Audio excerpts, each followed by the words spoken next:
नमस्कार दोस्तों, राधे राधे। मैं नंदिनी आप सभी संस्कृत प्रेमियों का प्रिय संस्कृतम में स्वागत करती हूँ। तो जैसा कि हम प्रश्नोत्तरी श्रृंखला देख रहे हैं, तो हम दर्शन साहित्य के प्रश्नों का विस्तृत विश्लेषण देख रहे हैं, जिसमें हमने सांख्य कारिका देख लिया और अब वेदांत सार देख रहे हैं। और वेदांत सार में भी ये हमारी दूसरी कक्षा है। इसके पहले हमने 10 प्रश्नों को देखा है। अब हम 11 नंबर के प्रश्न से देखेंगे। तो चलिए समय न व्यतीत करते हुए हम प्रश्नों को देखते हैं। 11 नंबर का प्रश्न आपका क्या है?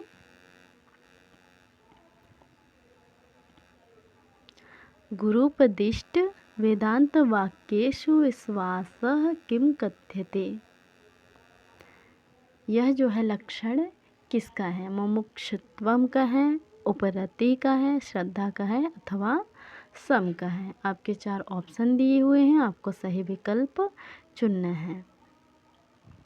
तो हम देखिए विकल्पों का जितना हमसे हो सकता है, जितना हो रहा है, जितना हमारा ज्ञान है, हम उतना विश्लेषण कर रहे हैं। लेकिन यदि उसके बावजूद भी आप लोगों को कम लगे तो आप लोग बोलिएगा, या फिर आप लोगों को लगे कि ये चीज़ हमसे छूट गई है तो आप लोग बताएंगे, तो हम उसको आगे अवश्य सुधारने की कोशिश करेंगे। तो पहले हम इनके ऑप्शनों पे आ जाते हैं। सबसे पहले बता दें कि वेदांत सार में ये विषय है कहाँ का। तो वेदांत सार का प्रकरण जो जब शुरू होता है, तो सबसे पहले हमारे प्रकरण में अनुबंध चतुष्टय आता है, अधिकारी विषय संबंध प्रयोजन। उसके पश्चात आपके आते हैं साधन चतुष्टय। साधन चतुष्टय में कौन कौन है? नित्यानित्य वस्तु विवेक, इहामूत्रार्थ फल भोग विराग, समाधि सटक संपत्ति और मुमुक्षत्व। मुमुक्षत्व आपकी साधन चतुष्टय के संबंध में है। ये ए ऑप्शन जो है वो साधन चतुष्टय के संबंध में। तो मुमुक्षुत्वम को क्या कहा गया है? मोक्षे इच्छा मुमुक्षुत्वम, अर्थात मोक्ष की इच्छा जो है वो ही मुमुक्षत्व है। मोक्ष की प्रबल इच्छा का होना ही मुमुक्षत्व है। ठीक है। अब इसके पश्चात हम आ जाते हैं, ये जो आपकी उपरति है, श्रद्धा है, सम है, ये सारे आपके जो है साधन चतुष्टय के अंतर्गत जो षडादि समाधि सटक संपत्ति है उसके अंतर्गत ये तीनों आते हैं। और भी 3 आते हैं, 6 वहाँ पे 6 संपत्तियों की बात करी गई है। तो 3 आपका उपरति हो जाएगा, सम हो जाएगा, श्रद्धा हो जाएगा, और 3 हम क्रमशः बता देते हैं क्योंकि क्रमशः भी पूछे जाते हैं। तो पहला है सम, दम, उपरति, तितिक्षा, समाधान और श्रद्धा। क्रमशः हम इनके लक्षण देख लेते हैं। ये क्योंकि ये भी गुरुपदिष्ट वेदांत वाक्येषु विश्वासः, यह भी आपका एक लक्षण ही है इन तीनों में से। तो ए तो आपका होगा नहीं, बी, सी, डी इन्हीं में से आपका एक विकल्प सही होगा। तो आइए हम सम का लक्षण देख लेते हैं। सम को क्या कहा गया है? सम के विषय में कहा गया है समस्तावच्छवणादि व्यतिरिक्त विषयेभ्यो मनसो निग्रह, अर्थात श्रवण, मनन और निधिध्यासन को छोड़कर उनसे भिन्न विषयों से मन को हटा लेने को सम कहते हैं। अब दम क्या है?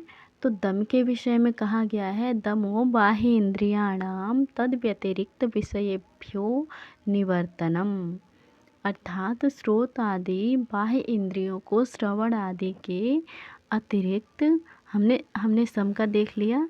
अब हम दम को देख रहे हैं, जो कि यहाँ पे इस प्रश्न के विकल्प में नहीं दिया गया है। दम को देखते हैं। दमो तो कहा गया है स्रोत आदि बाह्य इंद्रियों को श्रवण आदि के अतिरिक्त विषयों से हटाने को दम कहते हैं।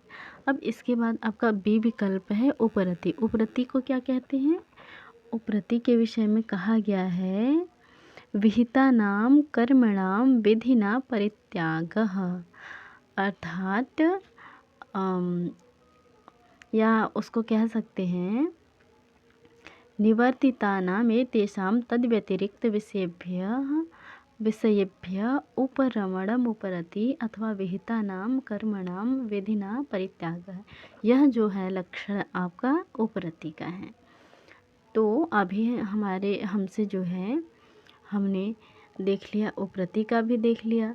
तो ये जो लक्षण आपका दे रखा है ये न तो उपरति का है और न ही सम का है, और मुमुक्षत्व का तो है ही नहीं। तो आपके पास एक ही विकल्प बचता है, श्रद्धा। तो इससे पहले हम तितिक्षा को भी देख लेते हैं। तितिक्षा आपका चौथे नंबर पे है। तो तितिक्षा के विषय में कहा गया है तितिक्षा शीतोष्ण आदि द्वंद्व सहिष्णुता, अर्थात शीत उष्ण, मान अपमान, लाभ हानि, जय पराजय, निंदा प्रशंसा, हर्ष सुख आदि द्वंद्वों को सहन करना ही क्या है आपका तितिक्षा है। तो इसके बाद आपका 5वां नंबर जो है वो समाधान है। तो समाधान के विषय में कहते हैं, इसका आपको सही विकल्प तो सी मिल गया है। समाधान के विषय में कहते हैं निगृहीतस्य मनसः श्रवणादौ तदनुगुण विषये च समाधि समाधानम। अर्थात क्या कहते हैं, निग्रहित चित्त का श्रवण आदि में तथा श्रवण आदि के अनुकूल गुरु शुश्रूषा, वेदांत ग्रंथों का संपादन और उनकी रक्षा करना आदि विषयों में स्थिर हो जाना क्या है आपका समाधान है। इसके बाद आपका 6ठा नंबर जो है वो श्रद्धा है, जो कि हमारे इस 11 नंबर प्रश्न का सही विकल्प भी है, सी श्रद्धा। तो श्रद्धा के विषय में वेदांत सार में मिलता है उसका लक्षण जो है कि गुरुपदिष्ट वेदांत वाक्येषु विश्वासः श्रद्धा। अर्थात गुरु द्वारा उपदिष्ट वेदांत के वाक्यों में विश्वास क्या है आपका, श्रद्धा है। और मुमुक्षुत्व के विषय में तो कहा ही गया है मुमुक्षुत्व मोक्षेक्षा, मोक्ष की इच्छा ही मुमुक्षुत्व है। तो इस तरीके से हमने जो है वो 11 नंबर जो हमारा प्रश्न है उसका हमें जहाँ तक उचित लगा, हमारा जितना ज्ञान था उतना हमने किया। बाकी कुछ त्रुटियां हो तो क्षमा करें। अब हम अगले प्रश्न की ओर बढ़ते हैं। अगला प्रश्न हमारा है अज्ञानादि सकल जड़ समूह इति उच्यते। तो बताइए अज्ञान आदि सकल जड़ समूह जो है उसको क्या कहते हैं, वस्तु कहते हैं, अवस्तु कहते हैं, अध्यारोप कहते हैं अथवा समष्टि कहते हैं। आपके 4 विकल्प दिए हुए हैं। तो 12 नंबर प्रश्न का कौन सा विकल्प सही होगा। तो आइए सबसे पहले हम वस्तु को देख लेते हैं कि वस्तु कहते किसे हैं। तो वस्तु के विषय में वेदांत सार में मिलता है वस्तु सच्चिदानंद आनंदताद्वयम् ब्रह्म अज्ञान आदि सकल जड़ समूह अवस्तु। अर्थात वस्तु और अवस्तु के विषय में यहाँ पर कहा गया है कि सच्चिदानंद अनंत और अद्वैत ब्रह्म जो है वो आपका क्या है, वस्तु है। और कहते हैं अवस्तु के विषय में अज्ञान आदि से लेकर संपूर्ण जड़ प्रपंच जो है वो आपका अवस्तु है। तो यहाँ पे वस्तु और अवस्तु के विषय में हमने बता दिया, और अज्ञान आदि सकल जड़ समूह ये आपका अवस्तु है। आपका बी विकल्प जो है वो सही हो जाएगा यहाँ पर। बाकी हम अध्यारोप के विषय में भी देख लेते हैं कि क्या कहा गया है। तो अध्यारोप के विषय में कहा गया है असर्पभूतायाम रज्जौ सर्पारोपवद वस्तुनि वस्त्वारोपो अध्यारोपः। अर्थात रस्सी में सर्प के आरोप के समान वस्तु में अवस्तु का आरोप ही आपका क्या है, अध्यारोप है। तो अब हम समष्टि के विषय में देख लेते हैं। समष्टि जो है अज्ञान का ही भेद है। व्यष्टि और समष्टि ये अज्ञान के दो भेद हैं। तो समष्टि के विषय में कहा गया है, जलानाम समष्टि अभिप्रायेण जलाशयः। जलाशय अर्थात एक वृक्षों के संदर्भ में ले तो एक वृक्ष यदि है तो वो व्यष्टि हो जाएगा, और वृक्षों का समूह मिलकर एक बगीचा हो जाए तो वो समष्टि हो जाएगा। इस तरीके से आपका व्यष्टि और समष्टि जो है अज्ञान के दो भेद हैं। हमने वस्तु भी देख लिया, अवस्तु भी देख लिया, अध्यारोप भी देख लिया और समष्टि भी देख लिया। अब हम अगले प्रश्न की ओर बढ़ते हैं। अगला प्रश्न आपका है 13 नंबर, अधोलिखितेषु नित्य कर्म भवति। नित्य कर्म आपके कौन कौन से हैं? अच्छा, 12 नंबर का प्रश्न का जो है ए विकल्प, बी विकल्प आपका सही हो जाएगा। अब हम 13 नंबर जो है इसमें कहा गया है कि अधोलिखितेषु नित्य कर्म भवति। अच्छा, कर्म हमारे अन्य अन्य ग्रंथों के अनुसार अन्य अन्य हैं। जैसे व्याकरण में कहें तो साधकतमम, करणम, और अन्य अन्य जगहों पर हम अन्य अन्य देखते हैं। लेकिन हमारे वेदांत सार में, जो दर्शन में वेदांत सार में कर्म हैं, वहाँ पे कर्म 6 प्रकार के हैं। तो कौन कौन से हैं वो 6 प्रकार के कर्म आपके? तो काम्य कर्म हैं, बताते हैं हम आपको कौन कौन से वो 6 प्रकार के कर्म हैं। तो सबसे पहले आपके काम्य कर्म हो जाएंगे, उसके बाद निषिद्ध कर्म हो जाएंगे, और नित्य कर्म हो जाएंगे, और नैमित्तिक कर्म हो जाएंगे, और प्रायश्चित कर्म हो जाएंगे, और उपासना कर्म हो जाएंगे। ये आपके 6 कर्म हैं। और यहाँ पर जो पूछा दिया गया है प्रश्न में, आपको नित्य कर्म दिया गया है और कर्मों के उदाहरण दिया हुआ है। जातेष्टियोम, ज्योतिष्टोम, संध्या वंदन, चांद्रायण आदि और जातेष्टि। ये सब ना जो हमारे 6 कर्म हैं उनमें से 4 कर्मों के 4 उदाहरण हैं। तो इनमें से पूछा गया है कि नित्य कर्म का उदाहरण कौन सा है। तो यहाँ पर हम 6 कर्म के उदाहरण देख लेते हैं। सबसे पहले हम काम्य कर्म के विषय में देख लेते हैं कि काम्य कर्म के विषय में कहा गया है, स्वर्ग आदि कामनाओं के साधन स्वरूप ज्योतिष्टोम याग आदि काम्य कर्म हैं। अर्थात काम्यानि स्वर्गादिष्ट साधनानि ज्योतिष्टोम आदिनि। तो ज्योतिष्टोम आदि जो आपका है, ये आपका जो है ये विकल्प वो काम्य कर्म है, काम्य कर्म है।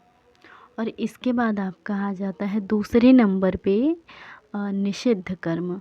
तो निषिद्ध कर्म के विषय में कहा गया है, निषिद्धानि नरकाद्यानिष्ट साधनानि ब्राह्मण हनन आदिनि। तो यहाँ पे ब्राह्मण हनन की कोई बात नहीं की गई है विकल्प में, लेकिन आप जान लें कि ब्राह्मण हनन जो है ये आपका निषिद्ध कर्म के अंतर्गत आ जाएगा। और उसके बाद आपका तीसरा कर्म क्या है? नित्य कर्म, जो कि आपके प्रश्न में पूछा भी गया है। तो नित्य कर्म के विषय में कहते हैं, नित्यान्यकरणे प्रत्यवाय साधनानि संध्या वंदन आदिनि। तो ये आपके जो संध्या वंदन है ये आपके नित्य कर्म हैं, नित्य कर्म के उदाहरण हैं। और उसके बाद आपका चौथा कर्म क्या है?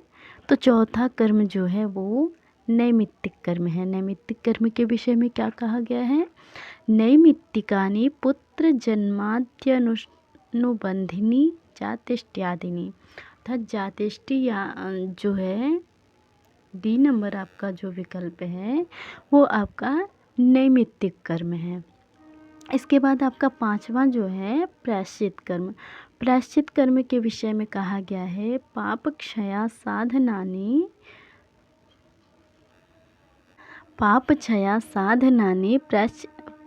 प्रायश्चितानि पाप क्षया साधनानि चांद्रायण आदिनी। तो आपके ये चांद्रायण आदि जो है ये आपके प्रायश्चित कर्म हैं। ठीक है, ये आपके जो हैं वो यहाँ पे नहीं आएगा, तो ये आपके प्रायश्चित कर्म हो जाएंगे।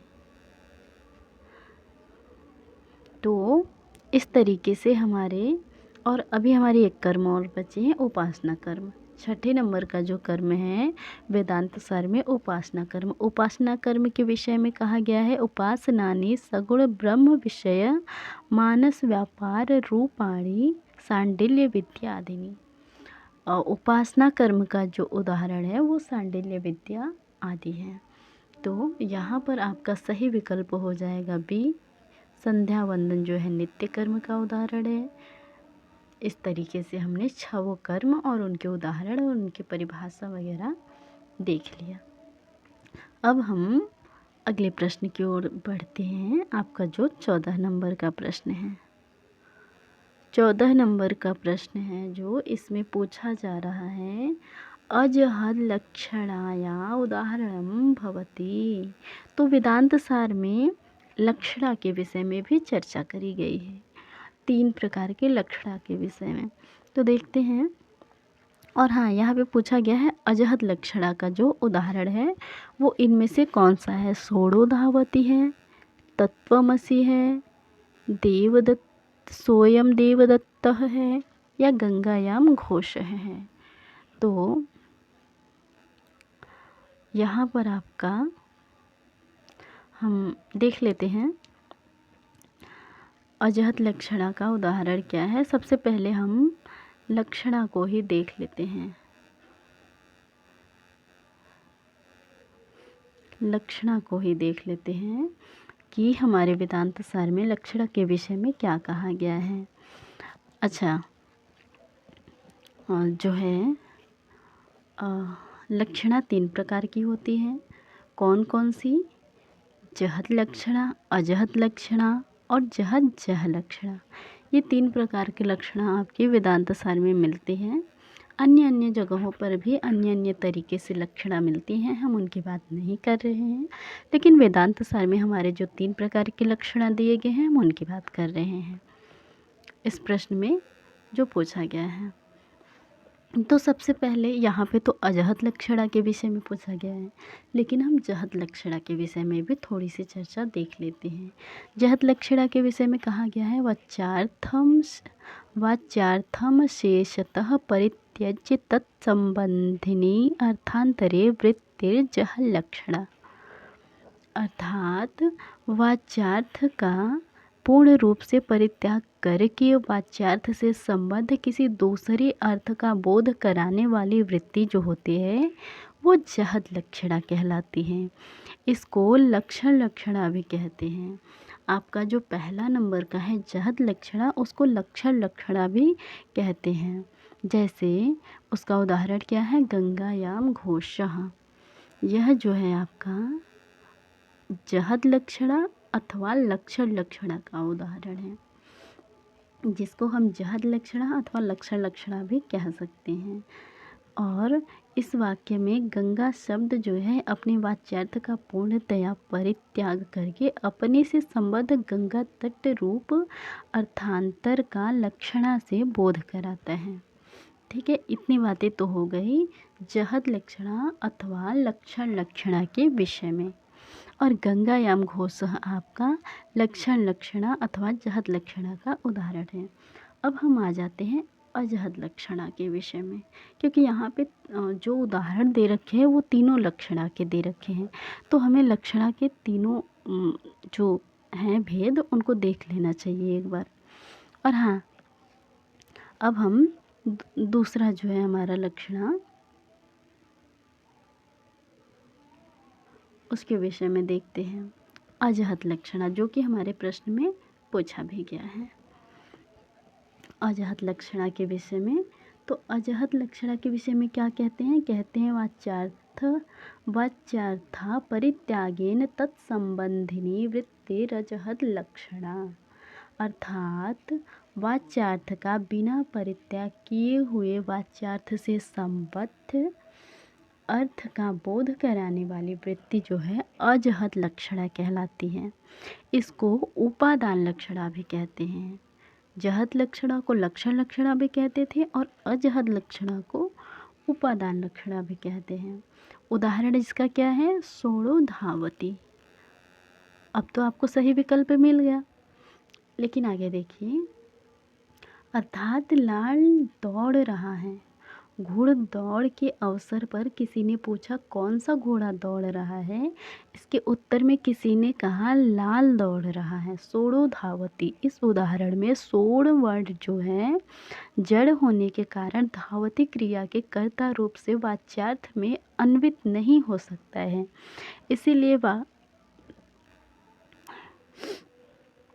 इसीलिए वाक्यार्थ में अपने अन्वय की सिद्धि के लिए सोड़ शब्द अपने वाच्यार्थ का बिना परित्याग किए हुए अपने से संबद्ध सोड़ वर्ण वाला अश्व इस अर्थांतर का लक्षणा से बोध कराता है। अब तो हमारा ये हो गया अजहत लक्षणा और जहद लक्षणा। अब हम आ जाते हैं जहद जह लक्षणा, जो तीसरा भेद है। उसके विषय में क्या कहा गया है? वाच्यार्थैक देश परित्यागे नैक देश वृत्तिर जहद जह लक्षणा। इसके विषय में कहा गया है, अर्थात वाच्यार्थ के एक अंश का परित्याग करके अवशिष्ट अंश का बोध कराने वाली वृत्ति जो है वो जहद जह लक्षणा कहलाती है। और इस वृत्ति के द्वारा वाच्यार्थ के एक भाग का परित्याग कर दिया जाता है और एक भाग को ग्रहण कर लिया जाता है। एक भाग का परित्याग करने से इसको भाग लक्षणा भी कहते हैं।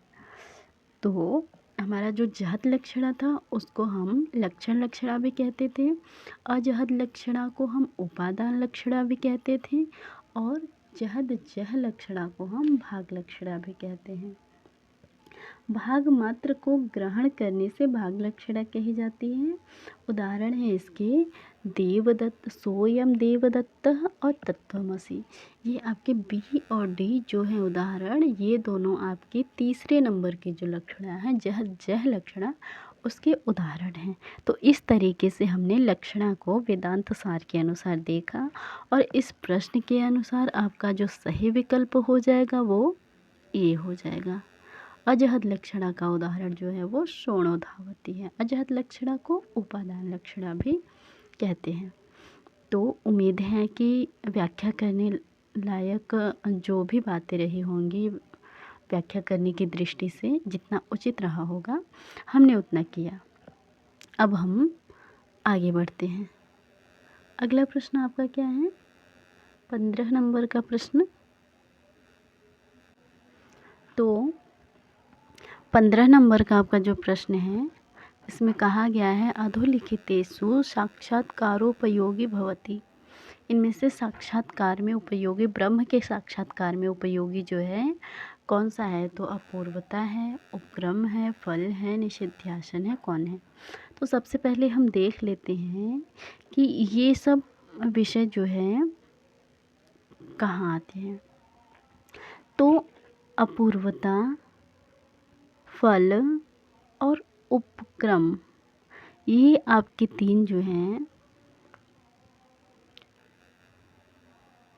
अपूर्वता, उपक्रम, फल, ये आपके षड्लिंग के अंतर्गत आते हैं वेदांत सार में।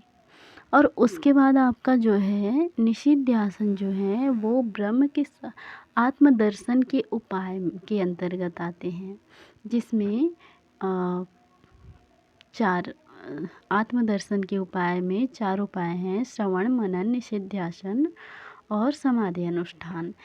तो निषिध्यासन आपका जो है साक्षात्कारोपयोगी जो है आत्मदर्शन के उपाय के अंतर्गत आता है। यहाँ पर आपका सही विकल्प सी ही हो जाएगा। बाकी अपूर्वता, उपक्रम, फल, ये आपके जो हैं षडलिंग के अंतर्गत आ जाएंगे।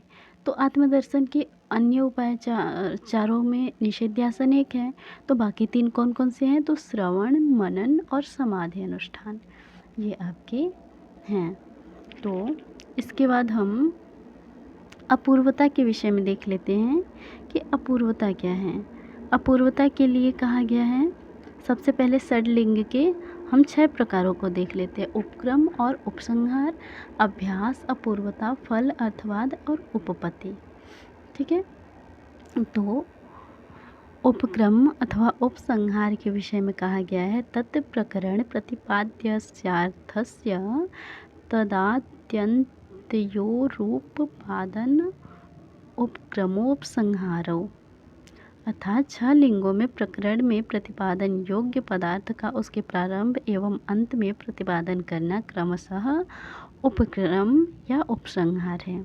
और अभ्यास के विषय में कहा गया है, प्रकरण प्रतिपाद्यस्य वस्तुनस्तन्मध्ये पौनः पुन्येन प्रतिपादनम अभ्यासः, प्रकरण में प्रतिपादित वस्तु का बीच बीच में बार बार प्रतिपादन करना ही क्या है? आपका अभ्यास है। उसके बाद आपका अपूर्वता आ जाता है। अपूर्वता के विषय में कहा गया है कि प्रकरण में प्रतिपादित अद्वितीय वस्तु को अन्य प्रमाणों से अगम्य वर्णित करना अपूर्वता है। और फल के विषय में कहा गया है कि प्रकरण में प्रतिपादित करने योग्य आत्मज्ञान अथवा उसके अनुष्ठान के प्रसंग में श्रूयमाण प्रयोजन ही आपका क्या है? फल है।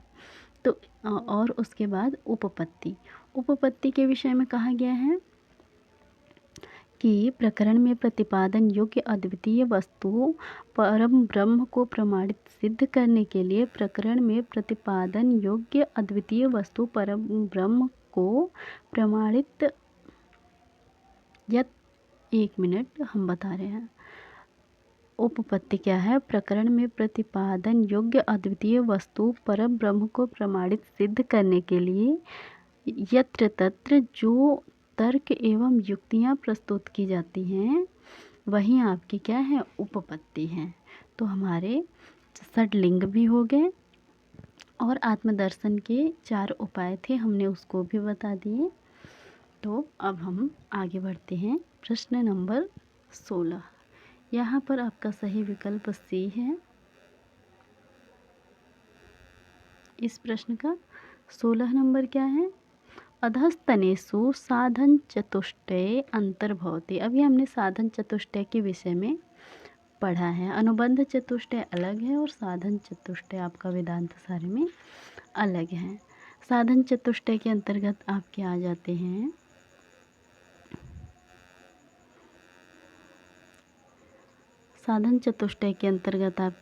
हैं कौन कौन? उपक्रम अभी हमने देखा, चंदनम ऐसा कुछ है नहीं। उपसंहार भी हमने देखा, षड संपत्ति के अंतर्गत, षडक संपत्ति नहीं षडलिंग के अंतर्गत आते हैं। और यहाँ पर समाधि षडक संपत्ति ही जो है यहाँ पर साधन चतुष्टय के अंतर्गत आने वाला विषय है। तो साधन चतुष्टय में कौन कौन आते हैं? नित्य नित्य वस्तु विवेक, इहा मूत्रार्थ फल भोग विराग, समाधि षडक संपत्ति और मुमुक्षुत्व। तो नित्य नित्य वस्तु का विवेक और षडक संपत्ति के विषय में हमने बताया ही।